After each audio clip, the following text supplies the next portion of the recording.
Kidney সুস্থ রাখার জন্য সেরা খাদ্যাভ্যাস। ১. প্রচুর জল পান করুন।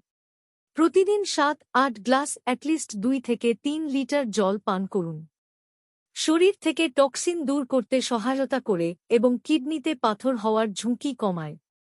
কোল্ড ড্রিঙ্কস বা এনার্জি ড্রিঙ্ক এড়িয়ে চলুন। ২. লবণ কম খান। অতিরিক্ত লবণ রক্তচাপ বাড়ায় এবং কিডনির ক্ষতি করতে পারে। প্রক্রিয়াজাত খাবার, চিপস, আচার ও টিনজাত স্যুপ এড়িয়ে চলুন। লবণের পরিবর্তে ধনেপাতা, লেবু, মশলা ব্যবহার করুন। ৩. সুষম প্রোটিন গ্রহণ করুন। উদ্ভিদভিত্তিক প্রোটিন, ডাল, ছোলা, সয়াবিন বা চর্বিমুক্ত মাছ, মাংস খেতে পারেন। কিডনির সমস্যা থাকলে অতিরিক্ত প্রোটিন এড়িয়ে চলুন।